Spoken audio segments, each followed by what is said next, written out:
সম্মানিত দর্শকবৃন্দ, আসসালামু আলাইকুম। স্বাগত জানাচ্ছি প্যানভিশন টেলিভিশনের ডক্টরস চেম্বার প্রোগ্রামে। আজ আমরা কথা বলছি পায়ের আঁকাবাঁকা মোটাশিরা বা ভেরিকোজ ভেইন নিয়ে। বাংলাদেশে বিপুল সংখ্যক মানুষ পায়ে আঁকাবাঁকা মোটাশিরা বা ভেরিকোজ ভেইন রোগে আক্রান্ত। সাধারণত পুরুষদের চেয়ে নারীরা এই রোগে বেশি আক্রান্ত হয়ে থাকে। কীভাবে বুঝতে পারবো যে আমাদের পায়ে ভেরিকোজ ভেইন রোগটি আছে কিনা? পায়ের দিকে তাকালেই যদি দেখা যায় পায়ের শিরাগুলো অস্বাভাবিকভাবে ফুলে আছে এবং আঁকাবাঁকা হয়ে আছে, তাহলে আমরা প্রাথমিকভাবে ধরে নিতে পারি সেখানে ভেরিকোজ ভেইন রোগটি রয়েছে। সাধারণভাবে আমরা ডুপ্লেক্স স্টাডি বা কালার ডপলার পরীক্ষা করে এটি কনফার্ম করি যে রোগটি আসলে কোন পর্যায়ে রয়েছে। অ্যাডভান্স লেভেলে থাকলে চিকিৎসার মাধ্যমে এই রোগটি থেকে মুক্তি লাভ করা সম্ভব।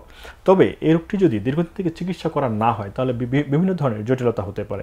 বিশেষ করে পায়ের গোড়ালির কাছে পায়ের চামড়ার বর্ণ কালো হয়ে যেতে পারে। কখনো কখনো সেখানে ইনফেকশন হতে পারে, পায়ের ক্ষত তৈরি হতে পারে, অর্থাৎ ভেনাস আলসার বা লেগ আলসার তৈরি হতে পারে। কখনো কখনো ডিভিটি বা ডিভেন থ্রম্বোসিসও হতে পারে। অর্থাৎ একটি সাধারণ রোগ এই পায়ের আঁকাবাঁকা মোটাশিরা বা ভেরিকোজ ভেইনকে যদি যথাসময়ে যথাযথ চিকিৎসা করা না হয় তাহলে বিভিন্ন ধরনের জটিলতা হতে পারে। এটি চিকিৎসা খুব সহজ। কখনো কখনো আমরা ওপেন বা কাটাছাড়া টেকনিকের মাধ্যমে অপারেশনটি করে থাকি।